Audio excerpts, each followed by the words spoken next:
It's the Friday challenge. So for today's Friday challenge, we are going to see who can make the best meal for $20 and under. I'm going to do a beef biryani. So I've got a big piece of rump steak that was on special. You could do this with any meat. You could use chicken or whatever. And you can also use whatever veg is in season. So I've got some beans and courgettes, a bag of rice, 1 onion, and I've got some yogurt. And then I've just plucked a couple of things from the garden, some tomatoes, some mint, and a chili. That's all optional, you don't really need any of that. 1 stock cube from the pantry, and I'm going to use, you could use either tandoori or gonta Bombay. I think I'm going to use gonta Bombay today. Okay, beef biryani, under 20 bucks, let's go. We've got 1 piece of rump steak. I'm going to cut this into chunks, about that big. Rump steak's an exceptionally flavorful cut of beef, and it's great value, so this is a really good cut to use for this, but you could also use a couple of chicken breasts if you want. We've got the beef, and then I'm going to use some of this yogurt next. This Gopala yogurt is only $2.80 a tub. It's definitely a lot more watery than other yogurts, but it does great for when you're cooking with it. Really great value.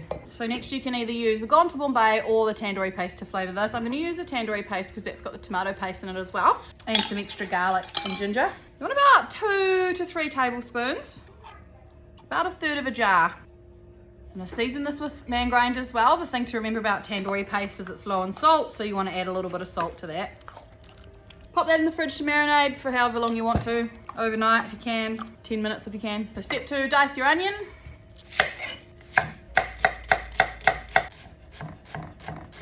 Large oven-proof dish, bit of oil. I didn't include this in my cost, but I came in $3 under budget, so I'm allowed a little bit of oil. Get that onion in there. Okay, once that onion's translucent, then with your marinated beef, just gonna cook that off for about 2 to 3 minutes.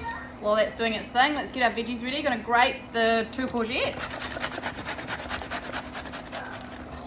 Top and tail these, and then just cut them in half.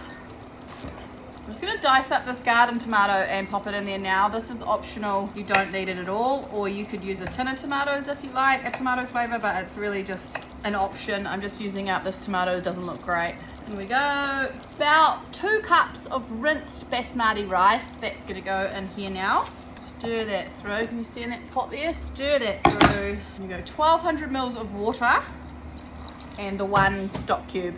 I've got a jelly, you could use whatever you've got. Make sure you get all this yogurt and all that flavour. Okay, we're just going to bring this to a simmer. And we're going to bang the lid on, and heat is going into the oven at 180 degrees. Okay, now I'm just going to use some more of this yogurt, and we're going to just make a little sauce to go on top, just to jazz it up a little bit. So we've got yogurt, and then I've got some mint from the garden. You don't need to, you can really put whatever you want in here. You could use mint, you could put some cucumber in there, like just a lemon yogurt is beautiful. I'm just going to put a little bit of lemon juice in there. I don't have this in my budget. We'll give it a tablespoon of lemon juice. And the mint, and then we're just going to sort of that on the biryani, and it will just take it to that next level of, like, rather than just being a rice and a meat, we're going to bring it together into a beautiful dish. Right, we've just pulled that out of the oven. He's had 40 minutes and it's looking really good. The rice is cooked. We're just going to add in the courgette and the beans, or you could use broccoli or whatever green veg you've got. Peas goes really well in here. Just sort of fluff it through the rice. Back in the oven for another 2 or 3 minutes. Right, so here we go. That's all done. I've just tasted it. Just needed a little bit more man grind, so a little bit more salt. So add that in. And then you're good to go. Just plate it up. This will do, looking at it, probably 6 adults, or you could do your family plus lunches the next day. So it's really good value, and it tastes incredible. And then this is what I mean by taking it to the next level. So that looks, it's yum, but it doesn't look amazing. So what we want to do is just jazz it up with that mint yogurt a little bit. So a few splatters of that. I've got my chili and tomato from the garden, but you could use a little bit of fish oil, or you could put some more mint, any herbs that you've got. Just a little something to make it a little bit more appealing. And there you go, there you have it. That's something I would serve at a dinner party. I would happily eat that, and so would all my family. It's absolutely delicious. Beautiful meal. It's healthy, it's filling, it's easy. It's a 1-pot dish. It took about an hour to get the rice fully cooked, but really, really good. Amazing. So good. Hi guys. Today I'm part of this $20 challenge. So I've been to the supermarket and I'm gonna make like a broccoli pasta with a bit of cheese. So to begin with, I've got 2 pots on, one for the pasta, one for the broccoli, just to soften it. And we're gonna cook the pasta until it's al dente. So I've got the broccoli and I've just cut it into small little florets and it'll make it quicker to cook. We'll cook it for around 4 to 5 minutes, I would say, and then we'll put the pasta in. Just got a bag of pans. This is 500 grams. I'll probably use all of this.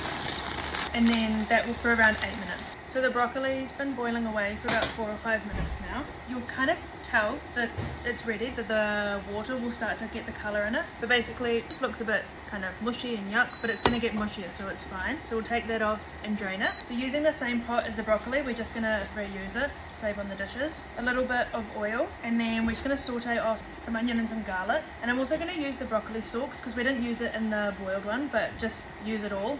We don't want to waste them up. In with the broccoli stalks, and even the like leftover broccoli crumbs you can even just chuck straight in. Same with the onion, and we're just going to cook that until it's soft, and then in with some garlic. If we're using like jarred garlic, I'd say like a pretty decent teaspoon, and maybe even a bit more. Again, just a little bit of like good pinch of mangroin to help soften all the veggies that little bit quicker. So that's been simmering or sauteing away for about 5 or so minutes, just until the broccoli stalks are starting to soften. The pasta is ready. That's been about 8 to 10 minutes, I'd say, on boil with a bit of oil. So we'll just strain the pasta off in a minute. What we'll do first is add in that cooked broccoli we did before. So it's kind of just sat there, strained off in a colander for a bit. I've got some veggie stock. You could use chicken stock. I'm just keeping the meal vegetarian today. I went out and bought one of the Superb stock cubes. I think for the pack it was like $4.50 from Pack and Save. So just use 1 stock cube, which is 250 mils. And then I'm also just using some Dude Ranch and probably a good couple of heaped teaspoons, maybe 3. Kind of just want to let that sit and simmer and start to thicken up. Stir it all in, and then while that's doing its thing, I'll just strain off the pasta. So that one has now been simmering away, starting to look a lot thicker, and the broccoli is starting to break down that little bit more, which is good. If you want, you could go in with a stick blender and just like blend it all up, or in a NutriBullet. I'm going for the chunky kind of look. I'm gonna go in with the pasta, the cooked pasta, just give that a good stir. And then just to finish, I bought a bag of parmesan, a good couple of handfuls. You could use Tasty as well, and then just give that a good stir. That is your cheesy broccoli pasta for 20 bucks. Well, $18 I think it was for everything. All nice and incorporated, got a nice glisten on it, nice and shiny, ready to go, ready to eat. Another Friday challenge. This time, $20 challenge. So today I'm going to do a real simple, sort of almost roasty chicken kind of tray bake setup. For my $20, I got 4 potatoes. That was $2.75. I got 1 onion, which was 63 cents, a very big kumara, which was $2.37, 3 carrots, which was $1, butterfly chicken, which is already seasoned unfortunately, like we're gonna make it better, but that was $9. It was 2 for 18, so 1 for 9. I think that's in the rules, I don't know. And then a loaf of bread for some garlic bread. $3.29. So all up, pretty simple and obvious little zhuzh there for a total of I think about $19 and maybe a few cents. I figure the extra $1 there is garlic and butter for the garlic bread and some seasonings and whatnot. But let's get it. We're just gonna start by chopping up all of the roasty veggies and probably washing the potatoes because they're covered in dirt. So give me a second. You could have peeled them if you wanted to be honest, but I didn't want to, / couldn't be bothered. So we're going in with our potatoes there, cut into all good sized sort of pieces. Also just gonna not even worry about peeling our carrots, because why? Effort. In like quarters, like that. How did I manage to get the grossest onion that's like growing inside of itself?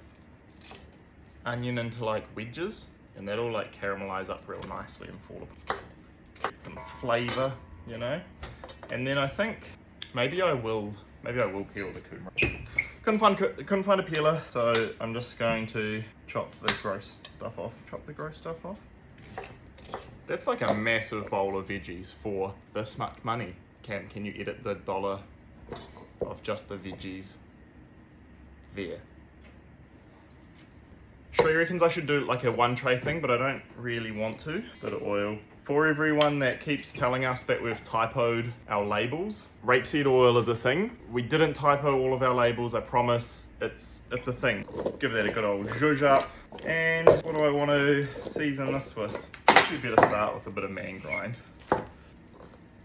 Maybe za'atar? Za'atar. This is one that I haven't actually used too much of, but I think it'll go nicely here. Change up the flavors a little bit. That's what it looks like on a standard size baking tray. So that's pretty decent, and I'm actually going to transfer it to a bigger baking tray because we've got a massive oven and it'll cook faster. So if you're doing this your oven, you might want to do it across 2 trays because you don't want them to be all sweaty. You want them to be nice and roasty. And then our chicken. These little butterfly bag chickens are awesome. I rate them. They're super easy. Look, it's already like seasoned and everything, so you could leave it like that if you wanted to.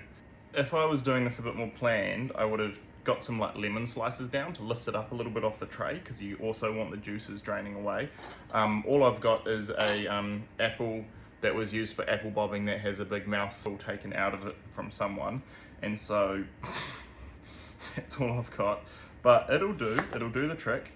I'm just going to chop it into a few decently thick slices just to get under there. Apple, I don't know if that's really the flavor that we're going for, but it'll lift it up a little bit. And I really want spit roast. This possibly might be the last bag that we had on site. 1 chicken going in the oven. So I think our total so far might be at 15-16 bucks. All we've got left is our garlic bread. Grab yourself a nice big loaf. This is a Vienna loaf. Barter's probably the favourite, but we'll go with this. And the trick is to not slice the whole way through, so you kind of want it a little bit connected at the bottom. And we want decent chunks like this. And what does this give us? 11 slices of bread. That's like 2.5 each for 4 people. So we've got a good, maybe 100 grams butter, maybe a little bit more. We're going to go in with about a, this stuff's real strong. If you've got like garlic cloves, you probably use a little bit more, but maybe like a teaspoon, maybe a little bit more. We like it garlicky. And we're going to season it up nicely. Going to actually go with a bit of man rub, half a teaspoon, and of course a good seasoning of man grind. I start by going one side of each piece of bread with like a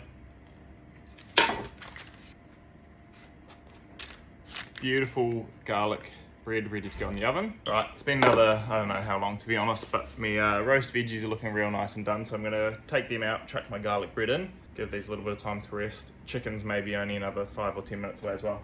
Here's what our chicken looks like after probably 45-50 minutes. The packet says maybe an hour 10. Our oven cooks really fast. It's like a big commercial one, so probably about an hour there anyway. Oh, these guys. Off of there.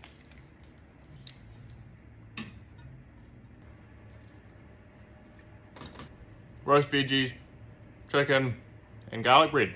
Under $20. Sorted.